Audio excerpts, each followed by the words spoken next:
O livro bíblico de Ruth tem a intenção de nos mostrar o que a Bíblia nos ensina sobre relacionamentos. O livro ainda destaca pelo menos duas mensagens centrais. A primeira se refere à plena casualidade de Deus, ou melhor dizendo, é a mensagem que fala sobre a direção contínua, soberana e providencial de Deus. Através da leitura percebemos que Deus está em toda parte, mas totalmente escondido em coincidências e planos puramente humanos.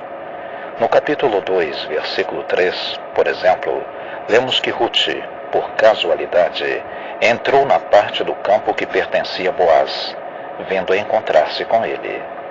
No capítulo 3, versículo 1, lemos o plano arriscado de Noemi para o casamento de Ruth com Boaz, e vemos que o plano funcionou perfeitamente. Isso não é coincidência, mas a ação providencial de Deus.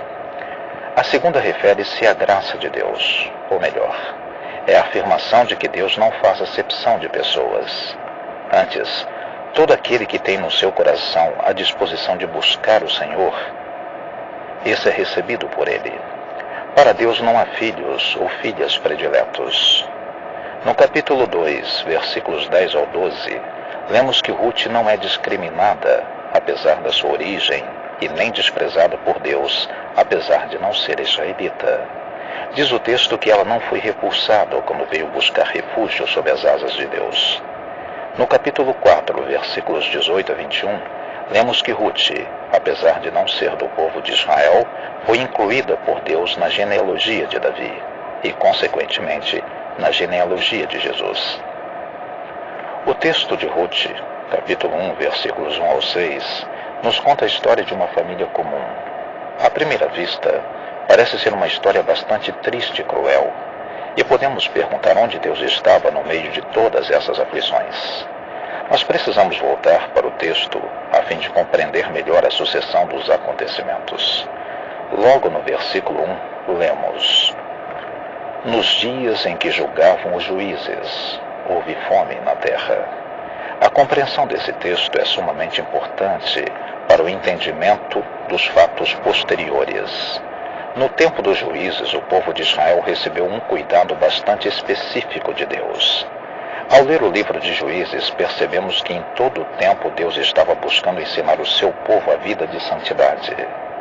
Ele não queria apenas que o seu povo carregasse o seu nome, mas queria que o seu povo fosse exclusivamente seu. Por isso, quando percebia que o povo começava a se desviar, ele intervinha, permitindo que inimigos atacassem a Israel ou fechando os céus para que não chovesse na terra. O capítulo 3 do livro de Juízes fornece informações adequadas para a compreensão de todo esse período. Então chegamos à conclusão de que esse período de fome foi resultado da disciplina de Deus sobre Israel. Mas Elimeleque, ao invés de permanecer na cidade e se submeter à disciplina de Deus, resolve sair da terra de Judá para residir na terra de Moabe. A conclusão a que se chega, pela leitura do contexto maior, é que Elimeleque estava tentando fugir da disciplina de Deus que estava vindo sobre todo o povo. É muito provável que sua rebelião contra a disciplina de Deus tenha sido a causa da sua morte na terra de Moabe. O mesmo ocorreu a Malom e Quilion, que decidiram permanecer naquela terra. E, nesse caso, mais uma das evidências que revelam o desgosto de Deus para com eles está no fato de eles não terem conseguido deixar descendência. Algo mais que chama atenção no livro de Ruth são os nomes das pessoas. No Antigo Testamento, os nomes não eram dados por acaso. Geralmente, eles representavam uma situação que estava sendo vivenciada no momento pelo filho, pela família ou pela nação. Quando lemos o livro de Ruth, os nomes particularmente chamam a nossa atenção. Elimeleque significa Deus é rei, Noemi significa deleite, Malom significa doentio, Quilion significa tuberculose, Orfa significa rebelde e Ruth significa companheira. Sem dúvida, esses nomes apresentam algo sobre a realidade das pessoas ou das situações que existiam ao redor delas.